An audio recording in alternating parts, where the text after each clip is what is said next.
یہ ہے قدیم وادی سندھ کی تہذیب کی سب سے بڑی بستی جس کا نام ہے موہنجے دوڑو، اور یہ دنیا کی ارلی میجر سٹیز میں سے ایک تھی جو اینشینٹ ایجپٹ، میزوپوٹیمیا، مینونکریٹ اور نوٹ چیکو کی سیویلائزیشن کے ساتھ کنٹمپریری تھی۔ کم از کم 40,000 افراد کی ایسٹیمیٹڈ پاپولیشن کے ساتھ موہنجے دوڑو نے کئی صدیوں تک ترقی کی، لیکن وادی سندھ کی تہذیب کے دیگر بڑے شہروں کے ساتھ 1700 BC کو موہنجے دوڑو کو ترک کر دیا گیا تھا۔ ناظرین، 1920 کی دہائی تک اس جگہ کو دوبارہ دریافت نہیں کیا گیا۔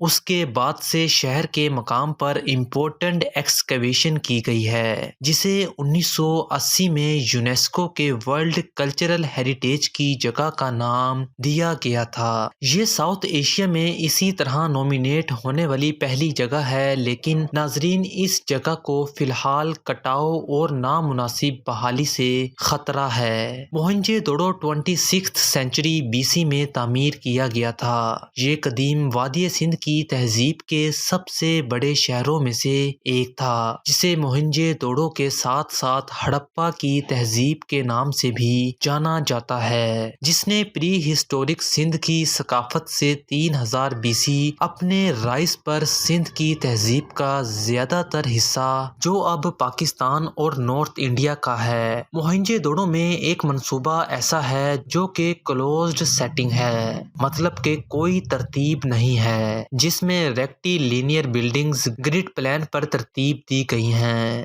زیادہ تر فائرڈ اور مورٹیئرڈ برکس سے بنے تھے، کچھ نے دھوپ میں خشک مٹی کی اینٹوں اور لکڑی کے اوپر ڈھانچے یعنی سپر سٹرکچر کو شامل کیا ہے۔ موہنجے دوڑو کا ایریا کورڈ 300 ہیکٹر کا تخمینہ ہے۔ ادھر حیران کن بات تو یہ ہے کہ موہنجے دوڑو کا مقام ریلیٹیولی کم وقت میں تعمیر کیا گیا تھا، جس میں پانی کی فراہمی کا نظام اور کنویں پہلی پلانڈ کنسٹرکشنز میں سے تھے۔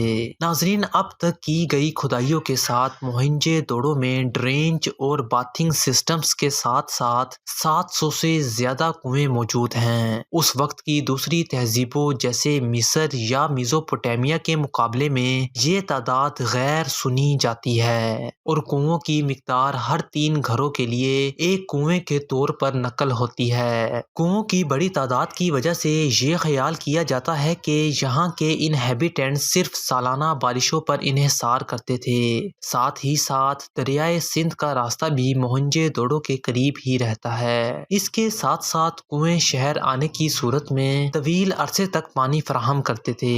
ناظرین، مورتیوں پر دکھائے جانے والے فرٹیلٹی اور میٹرنل اسپیکٹس کی نمائندگی خواتین کے تناسل کے ذریعے کی جاتی ہے، جسے مارشل کے ذریعے بیان کردہ تقریباً ایکساگریٹیڈ سٹائل میں پیش کیا جاتا ہے۔ اس طرح ایک کانسی کا مجموعہ جسے ڈانسنگ گرل کہا جاتا ہے، 10.5 سینٹی میٹر 4.1 انچ اونچا اور تقریباً 4500 سال پرانا، 1926 میں موہنجے دوڑو کے HR ایریا میں پایا گیا۔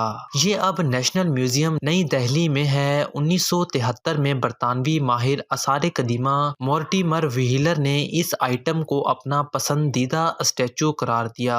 موہنجے دوڑو کے ایک اور ماہر آثار قدیمہ جان مارشل نے اس شکل کو ایک نوجوان لڑکی، اس کا ہاتھ اپنے کولہے پر آدھے بیوقوفانہ انداز میں اور ٹانگیں قدرے آگے بڑھی ہوئی ہیں۔ جب وہ اپنی ٹانگوں اور پیروں سے موسیقی پر وقت مارتی ہے، مطلب یوں کہہ لے کہ یہ ڈانسنگ گرل کی طرح کھڑی ہے، اور اصل میں اسے ڈانسنگ گرل بھی کہا جاتا ہے، جو کہ موہنجے دوڑو سے دریافت ہوئی ہے۔ امید ہے کہ آپ کو ایروڈیشن TV کی یہ ویڈیو بھی بہت پسند آئی ہوگی۔